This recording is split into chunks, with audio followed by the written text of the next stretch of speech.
এখানে অনেক বক্তব্যই আমাদের, যখনই আমরা সাংবাদিকতার কথা বলি আমাদের অনেক কথাই আমাদের চোখের সামনে ভেসে ওঠে, কিছু পজিটিভ, কিছু নেগেটিভ, কিছু ভীতির বিষয়।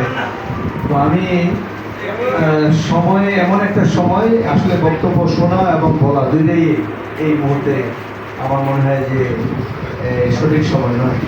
তো আমি বক্তব্য দেব না, শুধু সাংবাদিক সমাজকে আমি রিকোয়েস্ট করবো, যে কথা একটু আগে আমাদের ইয়নো বললেন যে আমরা বস্তুনিষ্ঠ সংবাদ আশা করি। আমরা প্রতিদিন সকালে ঘুম থেকে উঠেই আমরা যে নিউজগুলো পড়ি, এইটা ছাড়া আমাদের দিন চলে না। কারণ সাংবাদিকরা যদি না লিখত তাহলে কিন্তু আমরা বঞ্চিত হতাম সমস্ত খবরে।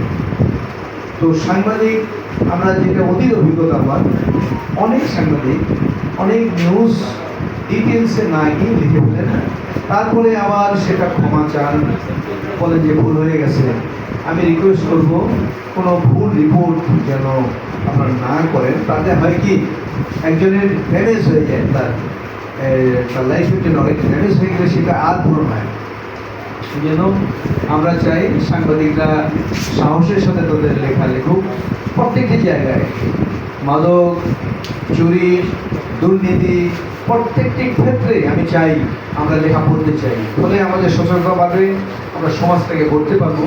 আমরা ভালো ভালো লেখা চাই, যেটা আমাদের প্রশাসনের জন্য, বিশেষ করে আমি একজন এমপি হিসাবে আমি দেখতে চাই যে আমার কোন কোন জায়গায়, যেসব জায়গায় আমার দৃষ্টি দেওয়া দরকার আমি দৃষ্টি দিতে পারিনি। তো ওই লেখাগুলো দেখলে আমার জন্য খুব সুবিধা হয়। আমি সেটা ফরওয়ার্ড করতে পারি প্রশাসনকে, যে এই ধরনের একটা নিউজ আসছে।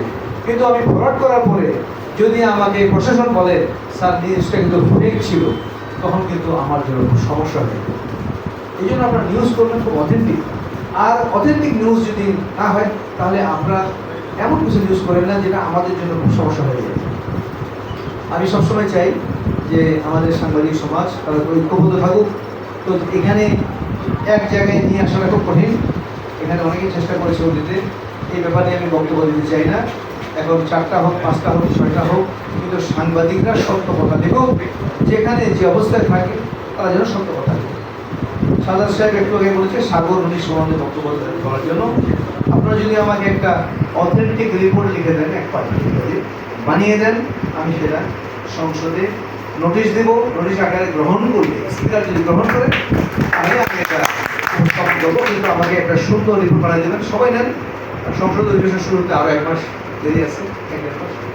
ততদিনে আমাকে দিলে আমি নোটিশ আকারে দিয়ে দেবো। আমার বিশ্বাস এটা একটা হট টপিকস, এটা গ্রহণ করলে আমার বক্তব্য আমার শুনতে পারবেন ইনশাআল্লাহ। আপনার সবাইকে ধন্যবাদ। আপনাদের সবার সুস্বাস্থ্য কামনা করছি, সাফল্য কামনা করছি। সবাইকে ধন্যবাদ। আসসালামু আলাইকুম।